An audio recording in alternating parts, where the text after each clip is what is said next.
secret is that Jensen was Batman. He's right out of central casting. Everybody knows that Jensen was born to play Batman. Yeah, and you even dressed as Batman last year. I did. Oh yeah, you did. I was like, oh yeah, I'm a Batman, and they're like, what? And then I was like, and it's a long Halloween. What? Hi everybody, and welcome to EW's Around the Table. Today we are discussing animated film Batman: The Long Halloween. We have with us actors Jensen Ackles and Julie Nathanson, writer Tim Sheridan, and producer Butch Lukic. Part 1 comes out on digital and Blu-ray on June 22nd, and Part 2 will follow a little later, digital starting July 27th, and on Blu-ray on August 10th. So that stuff is coming out soon, but from what I understand, you guys have actually been working on this movie for a little while, recorded a lot of the performances a couple years ago. So just wanted to start, like, what's it been like, you know, sitting on this, working on it for a couple years? You know, Jensen, you're Batman, and you haven't been able to talk about it for a while. That was definitely the most difficult part of this entire experience, was just not being able to talk about it. You know, it's obviously most people I know, it's every little boy's dream to be able to get paid to say I'm Batman. So that was one I had to bury deep and try to forget about for a while, because it was several years ago, at least 2, right? 3. Yeah, probably 3. We started 3 years ago recording we did 3 it. years ago. Yeah. Right. Yeah. So Now the reason that happened was because what happened was the Matt Reeves film, because he was, I guess originally he was doing something with Ben Affleck.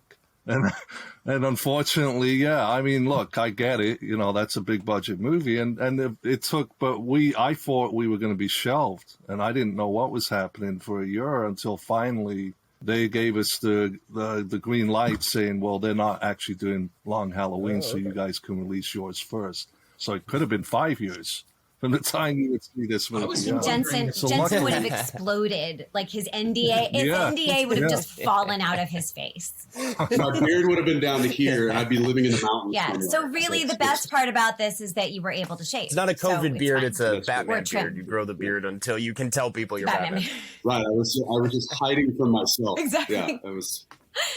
When I was first allowed to announce it, when the cast was finally, you know, publicized, I think my post was like, at some point, that Batman: The Long Secret I had to keep. And you know, it's funny, like part of the secret is that Jensen was Batman. Jensen, I'm not going to lie to you, you were phenomenal in this movie. So it was so exciting, and wanting everybody to see and hear your performance, and Josh's as well. Josh Duhamel, who plays Harvey, and both of you are just so stunning in these roles. And so sitting on that, and then, you know, I happen to very much enjoy my character and had a wonderful time, and I knew how beautiful it looked, and I'm just like, yeah, no, it's good. You know, I'd be in interviews. What are you working on? Just stuff. Just stuff. You got anything coming out? Sometime there will be a thing. You'll like a thing. It's circle back to me when you hear about thing. We can talk about thing. Well, and also, you know, I'd like to bring up Naya Rivera. Of course, she obviously was involved in this, and unfortunately, because of the delay, things happen. And I wish she was here with us now, but unfortunately, you know. Naya, it's really sad. She's magnificent in this too. She really is. She voices Catwoman, in case the viewers haven't heard. Yeah. And I guess I wanted to talk about that in her role a little bit. Like I said, she's playing Catwoman, and Julie, you are voicing Gilda Dent, wife of Harvey Dent. True. Both of whom have pretty big roles to play in this story. Maybe more so than in some Batman stories, you have these female characters who are really in the center of the story and not taking crap from the men a lot of the time. So, Julie, if you wanted to talk a little bit about how you find kind of the role of the female characters in this movie. There's a lot of, you know, duality in this particular film, and I think that would be, you know, par for the actual course. But I think the female characters have their own two sides. You know, I see that very much. I know I hold that as Gilda, and, you know, having having sort of a her own personal space and stuff that she's, you know, obviously dealing with, and maybe her guardedness because of pain mixed with her desire to connect with her husband. So the women get to play with that duality too. The women get to play with that kind of strength as well. And Amy Landecker plays Barbara Gordon. And she's wonderful. I happen to like her as a human as well. So, you know, I'm biased, but you don't have to be biased with Amy. And just, there are just wonderful performances, and Naya is spectacular as Catwoman and embodies so much strength and so much agency. So that was, you know, it was a delight, and it's refreshing to see. In this one, you know, one of the themes that Butch and I started talking about in the beginning, one of the themes from the book that we really thought would lend itself to the film was that of family. And, you know, we see what Gotham City, what service to Gotham City is doing to the families that have built it. Yeah. To see, you know, the home life for some of our characters, obviously it's central to, I think, one of the great themes of the Long Halloween. So thankfully we were able to really crank that up a little bit, and we had such amazing actors, you know, embodying those women, that I'm very grateful. Yeah, a lot happens in The Long Halloween is kind of one of the things about this story. And so I kind of wanted to go back to the top. You know, I would say Batman The Long Halloween, Butch, as you alluded to, the original comic written by Jeff Loeb and drawn by Tim Sale. I have no problem saying I think it's one of the definitive or most iconic kind of Batman comics, certainly of the last couple decades. You were saying, you know, they toss it around for film adaptations sometimes. There are actually hints of it in the films we've already seen, like Carmine Falcone as a character in Batman Begins and all that.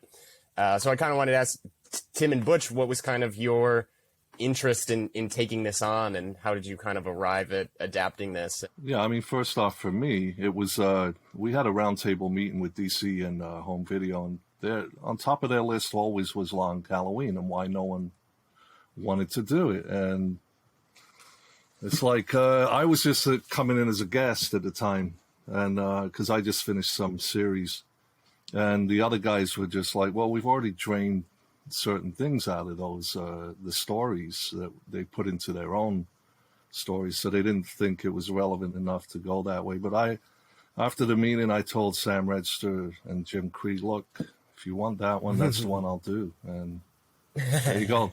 That's why it's good. And then we brought Tim in because he's one of our strongest writers, and you know, we had quite a bit of time to work out, you know, how we're going to make this work cinematically, because there's certain things in the comics that were tough that wouldn't wash if we had to do it. We sat down. I mean, I think the reason why people were kind of apprehensive about doing it, I would imagine, is because it does feel like a really big task to adapt the story, the 13 issues of the book, which is segmented by there we go. There's a clock. There you go. There it is. I mean, there's a ticking clock throughout, you know, like literally a calendar, and that can be a little strange to do unless you're doing it as a monthly, you know, series or something. So to do it as a movie, when I sat down to break out the story, I said, guys, first thing I said, I don't think I can do this in one movie, and everybody said, okay. Well, not me. I wanted one movie because I wanted to get in and get out. But you know, 2 movies, fine. It's a testament to Tim's persuasiveness. I threw my hands in the air. No, everybody was on board. They said, great. You know, they said, go ahead and do it in 2. I said, 3. Because like you said, it has this structure, right, where it's like the premise is that these killings related to the mob figures in Gotham City keep happening on holidays. They start on one Halloween, and the story kind of goes through this year-long investigation to the following year's Halloween. And so every month or so has a holiday, and every holiday something big happens. And so I have to, you know, in adaptation, there's stuff you can change, and I know you guys have adjusted some things, but that structure is hard to get out of, right? Like that's the Long Halloween, is these this 13-month kind of thing. I think it was our director, Chris Palmer, who kind of helped us in that beginning part to bridge a lot of this story into creating a main title with that, so we could get rid of some of the excess and still have the story intact so you know what's going on.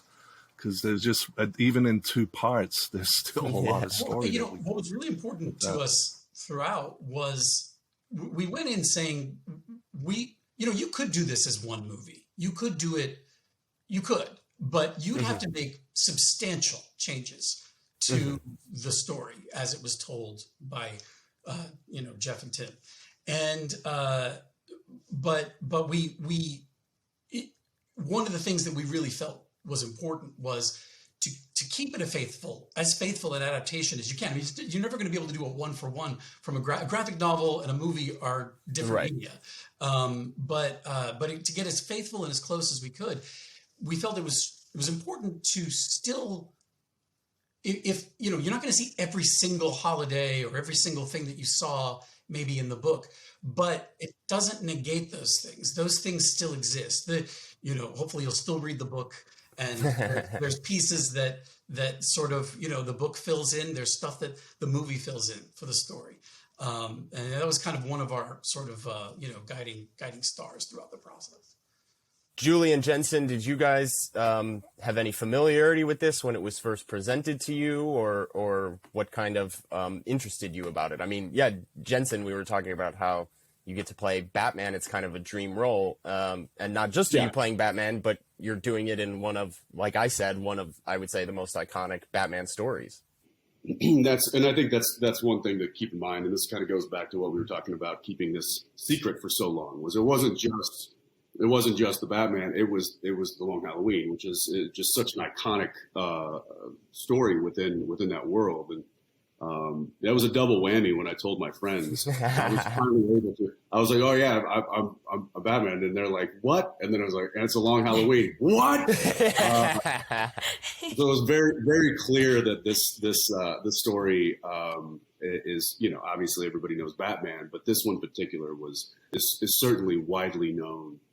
Even to folks that aren't heavily into the comics, and I that became very apparent to me just as I was able to start to talk about it.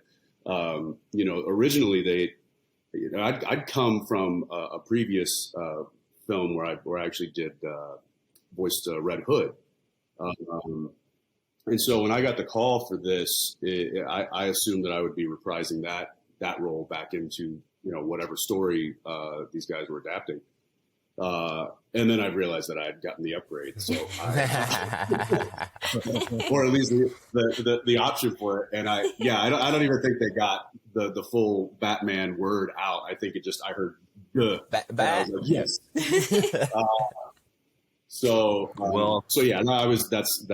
That's not even something that I had to think about.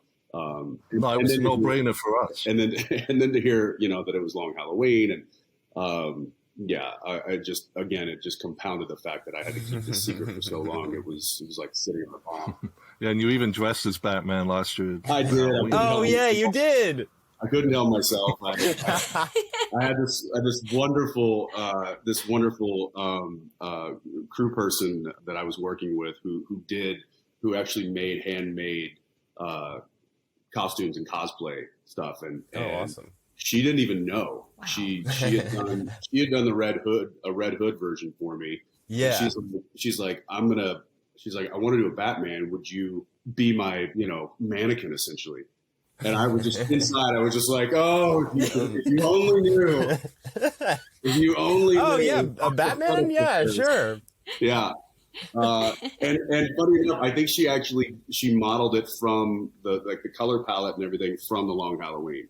Oh my God. Well, it was too much. And I was just like, yes. And this is going to be we're going to have a really big laugh about this in about a year.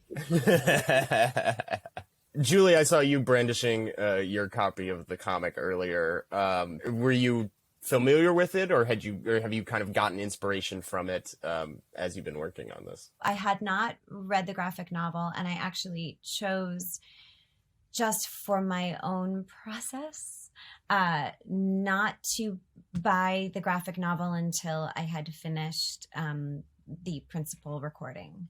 I wanted to really just stay in the one story I was being given and not try to see if there are differences or similarities and not get caught. I can get pretty analytical anyway as a person. So I didn't want to get too cognitive. I wanted to stay just kind of in Gilda and in her world.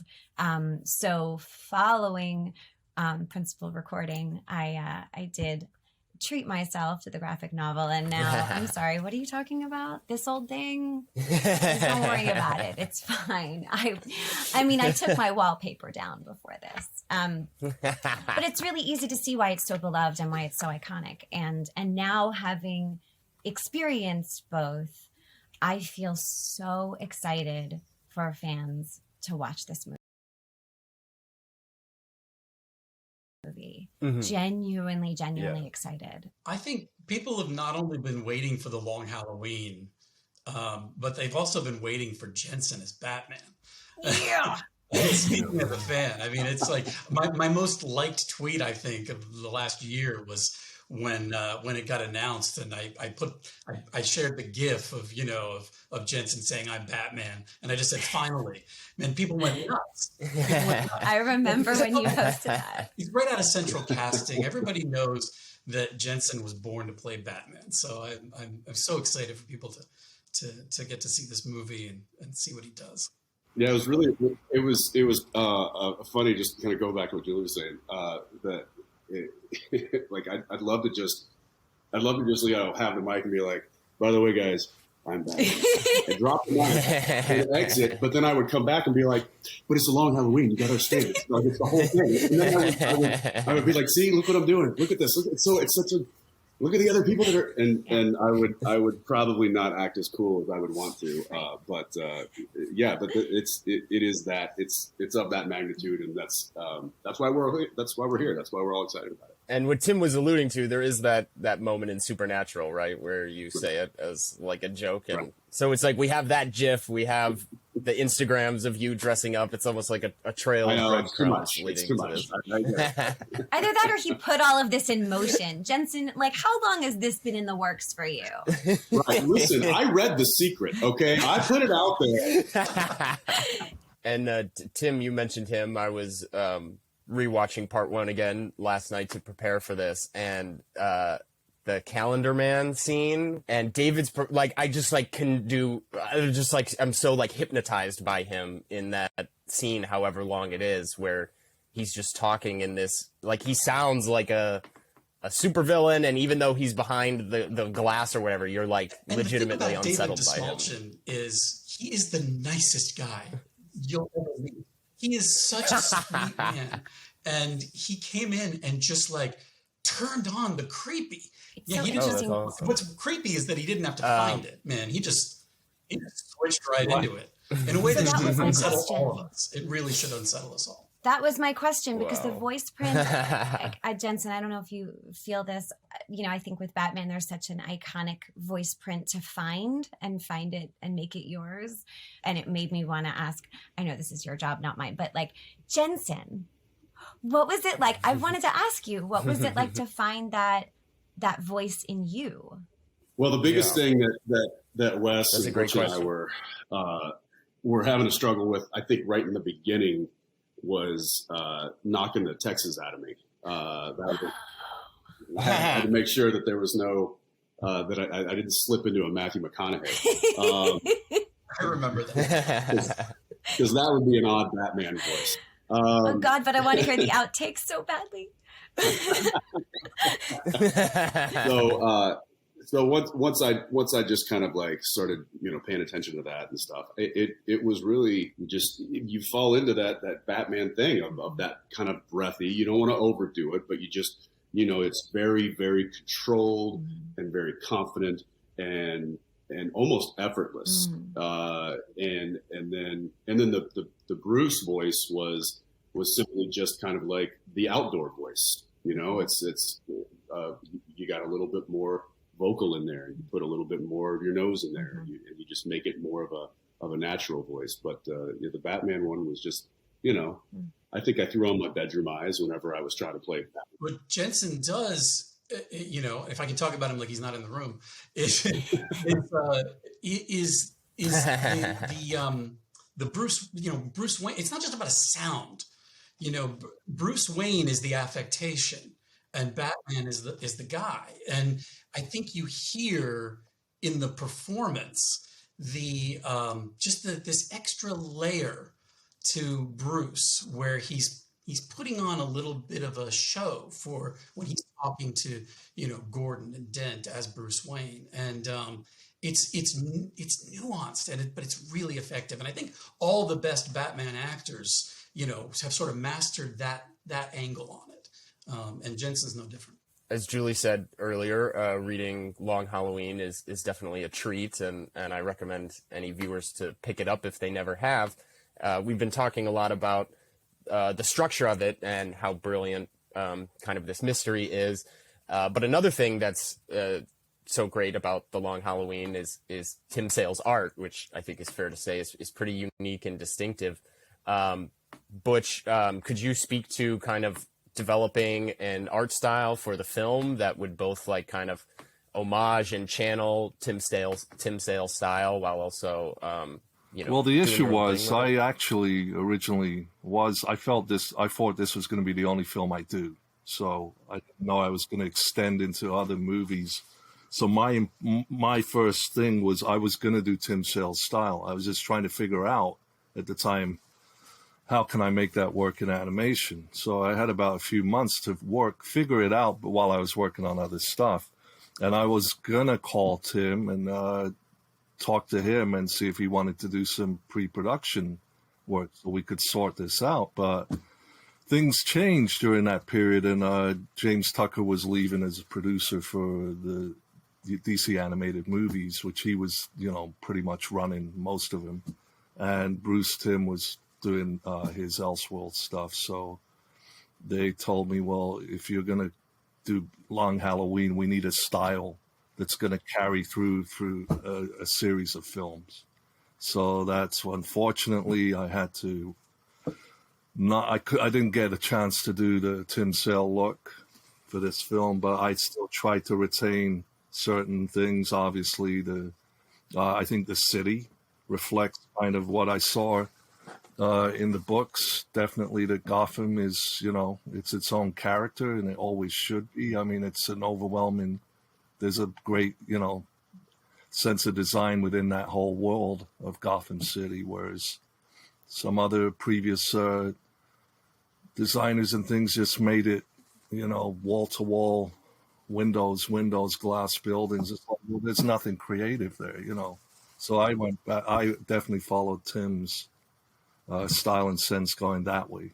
And also his source of light. Throughout all the book, you'll see that there's a spot of light in the panel, and then everything's, around it's dark. But that's also, film noir cinematography. So I just use all those things that he placed in the books, which was stuff that I was already into anyway. That's why, I was buying the comic every month. And Batman the Animated Series and Long Halloween do something similar, I think, right? Where it's almost like purposefully anachronistic, and there'll be maybe like an old phone but there's also a TV, like it's kind of almost timeless or and that was also the other part. I felt, okay, yeah, I'll keep this in that timeless sense where the book is and what we used to do originally. And, Metropolis will always be the modern city. And Gotham is the old world where you actually don't know, well, based on the cars driving around, is this the 40s? But then the cops are dressed, more modern. So odd things, but that it fits in that world. I mean, that's all integral to the story. Gotham City, Gotham City as a city. I mean, right in the beginning, Bruce talks about how this city has fallen. But fallen implies that it was once something great, or at least it could have been. And so what Butch and his team did, have done, is to give a sense of history, to it, which is where all the character is in Gotham City. It's beautiful, but it's broken. And this is all part of trying to fix it. That's what we're doing. But that's also that's the characters, beautiful and broken, and trying to fix it. And a lot of characters in this are broken. And, actually, the one thing people tend to forget is this is the second year of Batman. So when you watch the movie, you got to realize you're not getting this Batman that knows, is perfect and pulls out the right gadget. He's a guy still learning his trade, and he's thinking, and he fumbles. So that is the Batman that this year 2 Batman is. Of course, we see when the story begins, Harvey Dent just has one face, so that tells you that we're relatively early in Batman's career. But also, one of my favorite lines, Tim, I don't know if you wrote this, but there's a great line that I think speaks to his relative inexperience in this story where, he's in the Batcave or whatever, putting clues together, and Alfred is bringing him something, and he just says to Alfred, like, I really didn't think that this would involve being a detective this much. Like, I thought I was just wearing the bat costume and beating people up, but I have to be like Sherlock Holmes over here. And that's so funny because I think we so associate Batman with being a detective. So it's funny to him, he's still learning the job. It's crucial, I think, to show that he's still learning on the job. I mean, there's a scene, there are scenes, and there's one in particular with, Batman and Jim Gordon, where Jim Gordon is essentially, explaining to him how to do detective work. And you see, and then the performance is, yeah, that too. Yeah. You can, and I say the performance, and that's Jensen and the story artists working together to make this moment happen where Batman is putting the piece. You see, he's a fast learner. He puts the pieces together as Gordon is telling him, this is how you do it. But yeah, he thought, and what's tricky about The Long Halloween, one of the things that's tricky is it begins, and all of, most of Batman's rogues gallery is in Arkham Asylum. He's already gone through and swept the streets. And it's like, wow, he did that in like a year or two, And, but it's because of what he says to Alfred in that moment, which is, I thought this was just going to be, about cleaning up the streets with my fists, basically. And it turns out this is so much, there's so much more I have to do. And so he settles in to do it. Julian, Jensen, I wanted to bring it back to you guys, especially going off what Tim just said about kind of what constitutes a performance in an animated piece that's both your voice and the storyboard artists working. I love how enthusiastic you guys are because I love animation and voiceover, and I think that performances in this format can be just as thrilling and heartbreaking as live action stuff. You guys have done live action and animated. Can you speak a little bit to kind of what distinguishes voiceover performance and what Go ahead, Julie. You're the voiceover queen. Powerful about them? Well, thank you. I appreciate that. Your Highness will do. Don't worry about it. Well, it's interesting. I started out on camera and it was lovely, and I worked, and it was really fun. And I found voice acting pretty quickly, and fell in love with it, and ended up leaving on camera behind pretty easily. I found that for me, there was so much more room to play. And there's something about being in this nondescript booth and having to imagine every single thing around me. And many times I have to imagine the other person I'm working with because I can't even hear them. Mm-hmm. For this particular project, it's another reason why I chose not to allow myself to take a look at the source material, because I wanted to actually not have a picture of her. I just wanted to see where my voice and feeling would take her. And then to see how Gilda was depicted was so exciting. And Jensen, you've never seen an image of Batman before, so obviously this was a shock for you. I was shocked that he didn't have talons and weird wings. I know.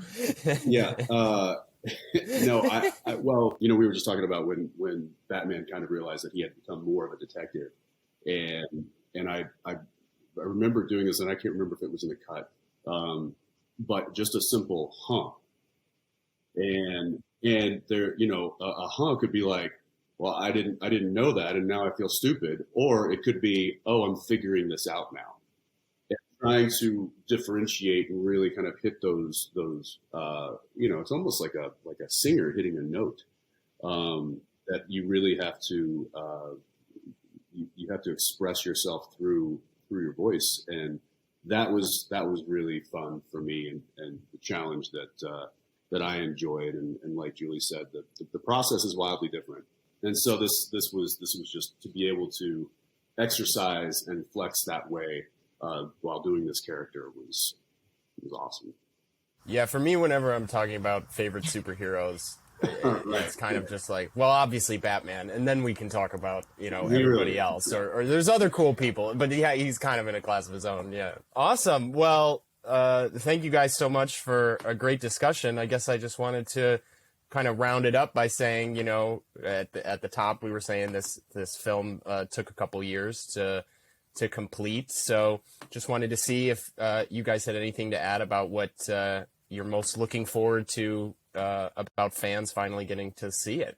For me, it's, I think this is pure a Batman film. It's, and that's been a long while coming. I mean, we haven't done really a pure, strict Batman movie in years. So this is going right back to way back to when we did BTAS, or Batman the Animated Series. I'm excited to see how people respond to what Butch and Chris Palmer and the rest of the team have done visually. I think, humbly, having nothing to do with the art in the movie, that they have leveled up in a way that, in terms of cinematic scale and,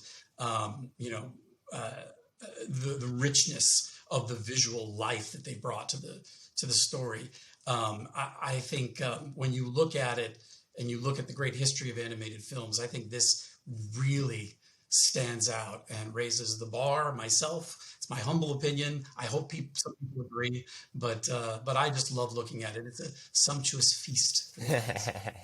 I kept being pleasantly surprised as I was watching by how quiet so many of the moments are. And there's so much space in between, even in between lines, to let something sink in, or because in natural speech, we don't always David Mamet our, dialogue at each other. And, I think I had imagined that it would be noisier, and it's so wonderful because it's quiet, because it almost has a simplicity, and this is a complicated story. So it lets the artwork, the visual artwork, stand out. And I couldn't agree more, Tim. It's really beautiful. I'll say, to touch on what Julie said about the quietness of it, it reminds me of one of my favorite moments of doing this, which was after a lot of the animation was done. We'd go back and I had to do a lot of fight efforts, chasing the fight, with the oof and the rah and all of that stuff. And one of my favorite moments was Wes would be like, I don't know, do we think that punch would hurt Batman? And Butch would just unmute himself and go, no. And then Butch made me cut so many of my fight efforts because he's Batman and he doesn't get hurt. He doesn't get the wind knocked out of him, and that was one of my favorite moments because I'm so used to overselling the fight efforts and all the other stuff I do. That this was a pleasant surprise, and I enjoyed that. Right. Yeah, it's Batman never does this, So. Yeah, he doesn't need to make an effort to punch. He's Batman. No. Leave him alone. I love that that's the answer to any question. He's Batman. But he's Batman. Well, thank you guys so much, Jensen Ackles, Julie Nathanson, Tim Sheridan, Butch Lukic, for joining this discussion of Batman the Long Halloween, Part 1 coming June 22nd, and Part 2 following later this summer. Christian. This has been EW's Around the Table.